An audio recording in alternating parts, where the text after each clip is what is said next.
আসসালামু আলাইকুম রহমতুল্লাহ। প্রিয় দর্শক, যে বিষয়টা নিয়ে আলোচনা করব, শেখ হাসিনার যে চলে যাওয়া, বিদায় নিয়ে যাওয়া বা পালিয়ে যাওয়া, যেটাই আমরা বলি না কেন, এই বিষয়টায় আমি আসলে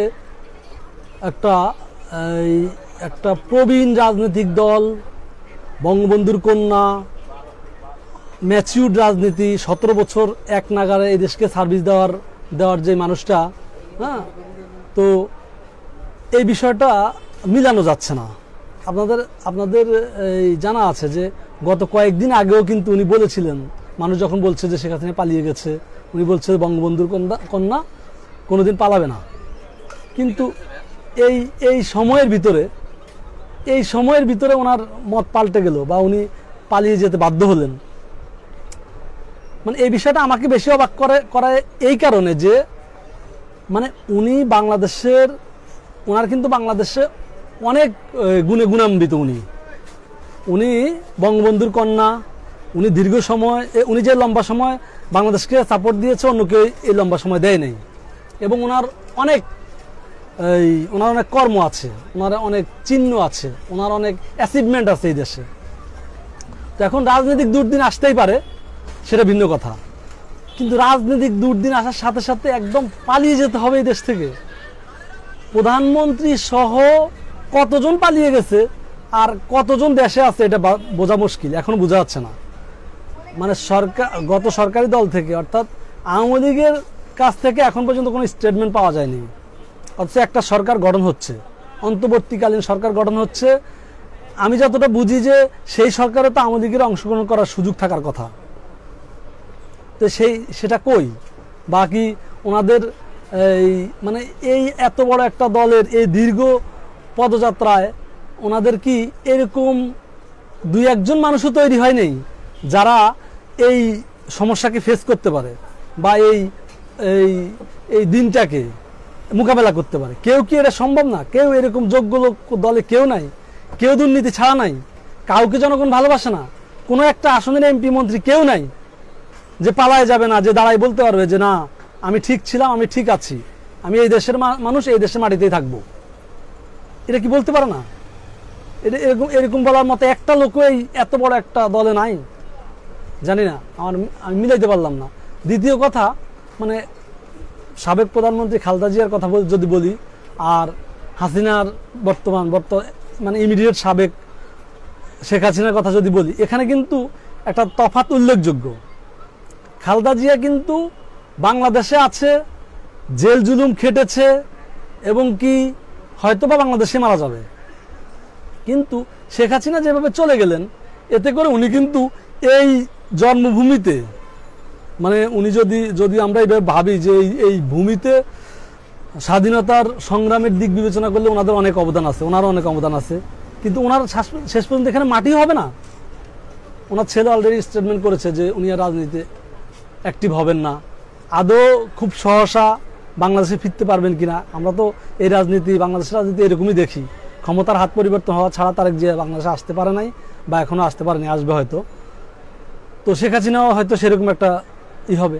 সেই ক্ষেত্রে এই তত্ত্বাবধায়ক সরকারের আন্ডারে যেই নির্বাচন হবে, সেখানে কি আওয়ামী লীগ অংশগ্রহণ করবে? আদৌ কি আমরা সেটা আশা করতে পারি? মানে সেটা কি বোঝা যাচ্ছে কিছু? কিন্তু আমরা কিন্তু এর কোনো মানে আশা করতে পারি না, কারণ সেই ধরনের রেসপন্স এখন দেখা যাচ্ছে না। কিন্তু প্রধানমন্ত্রী আগের যে খালেদা জিয়া, উনি কিন্তু এই প্রবলেম ফেস করে, জেল জুলুম খেটে, জরিমানা দিয়ে, এবং কি ওনার নেতা কর্মীদেরকে ছেড়ে যান নাই। অনেক পরিবেশ কিন্তু হয়েছে, অনেক সময় এরকম পরিবেশ হয়েছে ওনাকে যেতে বাধ্য করা হয়েছে, যেতে পুশ করা হয়েছে, কিন্তু উনি কিন্তু যান নাই। কিন্তু প্রধানমন্ত্রী হাসিনার ব্যাপারে এই কথাটা মোটেই যায় না যে উনি চলে যাবেন, এবং কি উনি নিজেও এটা গত 3 দিন আগে উনি এটার স্বাক্ষর দিয়েছেন যে আমি পালিয়ে যাব না।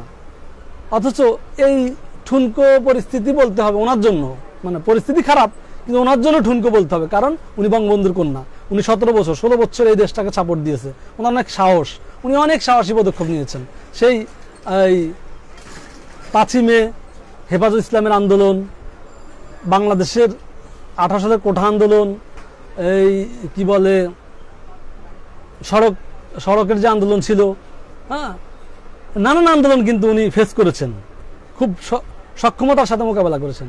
কিন্তু সেই মানুষটা এই পরিস্থিতি লুকিয়ে যাবেন, পালিয়ে যাবেন, এটা আসলে মিলানো যাচ্ছে না। আমি মিলাইতে পারি না, আমি ওনার সাহসের সাথে, ওনার সক্ষমতার সাথে মিলাইতে পারি না। মানে এইখানেই উনি যদি এই চিন্তাধারাটার জায়গায় যদি খালেদা জিয়ার সাথে হেরে যান তাহলে হয় না। কারণ খালেদা জিয়া একজন বলা চলে মানে একাডেমিক্যালি কোনো অশিক্ষিত মানুষ, উনি সেখানে শিক্ষিত মানুষ।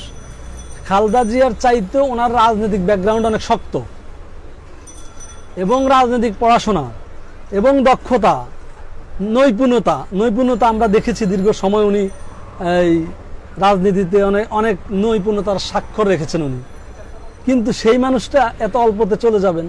এবং এখন ওনার নেতাকর্মীরা, ওনার যেই আমজনতা, ওনার তো সমর্থক আছে বাংলাদেশে। তো দিন শেষে আমরা আওয়ামী লীগ বিএনপিকে বড় দল ভাবি, তো ওনার তো মেজর একটা সংখ্যাগরিষ্ঠ জনসমষ্টি আছে ওনাকে পছন্দ করে। তারা আসলে কি বলবে, কি ভাববে, তাদেরই বা কি হবে? মানে এটা এরকম মনে হয় না যে উনি একদম পরাজিত সৈনিক, ওনার আমজনতাকে, ওনার অলি ওয়ারিসকে উনি ফেলে চলে গেলেন। আজকে উনি থাকলে বড় জোর ওনার জেল হইতো, আমার মনে হয় না ফাঁসি হইতো, জেল হইতো বড় জোর। তো জেলে থাকতেন, বিচারের সম্মুখীন হইতো উনি আইন দিয়ে ফেস করতো, রাষ্ট্র ওনার বিরুদ্ধে আইন দিয়ে ফেস করতো, আইনি মোকাবেলা হয়তো উনি জামিন পাইতেন, নয়তো বা উনি জেলে যাইতেন। তো একটা রাজনৈতিক দলের নেতা তো দীর্ঘ সময় রাজনীতি করলে সে আরাম আয়েসে থাকবে, গণভবন থাকবে, সে আবার জেলে থাকবে, এমনটাই তো স্বাভাবিক। আমাদের দেশে তো এরকমই আমরা দেখলাম, শেখ হাসিনা, খালেদা জিয়ার ক্ষেত্রেও তাই দেখলাম, আমরা এরশাদের ক্ষেত্রেও তাই দেখলাম। হ্যাঁ, তো মানে এটাই তো আমাদের দেখার কথা ছিল। কিন্তু উনি একদম চলে গেলেন, ইস্তফা দিয়ে দিলেন, ওনার ছেলে বললেন যে আর রাজনীতি করবেন না। এটা কি ওনার চরিত্রের সাথে মিলানো যায়? আর এটা কি একজন বীরোচিত মানুষের হওয়া উচিত, যিনি সংগ্রামী মানুষ? তিনি কি এটা পালিয়ে যাবেন? জেল জুলুম কি তিনি ভয় পাবেন কেন? আমি বরঞ্চ মনে করি যে ওনার সৈন্য সেনারা পালিয়ে যাবেন, 2-4টা এমপি মন্ত্রী পালিয়ে যাবেন, কিন্তু উনি বলবেন যে সাহস রাখো, আমি আছি। আমরা তো শুধু চুরি ডাকাতি করছি তা তো না, আমরা ভালো করছি, আমরা মেট্রো রেল করছি, আমরা পদ্মা সেতু করছি, আমরা জনগণের অনেক কাজ করে দিছি, জনগণের কাছে আমাদের আবদার আছে। তো কেন আমি পালিয়ে যাব? কেন উনি পালিয়ে গেলেন? যাই হোক, এই বিষয়টা আমার কাছে অসামঞ্জস্য মনে হইল। আমার মনে হইল যে উনি পালানোর কথা না। তারপর দিন শেষে বড় কথা, উনি পালিয়ে গেলেন, এবং পালিয়ে যাওয়ার পরে ওনার ছেলে জানিয়ে দিলেন যে উনি আর রাজনীতিতে অ্যাক্টিভ হবেন না। অথচ খালেদা জিয়ার ক্ষেত্রে কিন্তু এটা অনেকটা এরকম ছিল না, বরঞ্চ উনি রাজনীতিতে অংশগ্রহণ করবেন না, করতে দিবেন না, এমন চাপই ছিল। সেই ক্ষেত্রে মানে হাসিনার ক্ষেত্রে পুরাটাই ভিন্ন। যাই হোক, প্রিয় দর্শক, ভালো থাকবেন, আলোচনাটা শুনবেন, আপনারা সত্যের পক্ষে থাকবেন, ন্যায়ের পক্ষে থাকবেন। পরবর্তী প্রজন্ম, পরবর্তী বাংলাদেশ যেন ন্যায়, সুন্দর, সত্য, ধর্মের হয়। ভালো থাকবেন প্রিয় দর্শক। আসসালামু আলাইকুম রহমতুল্লাহ।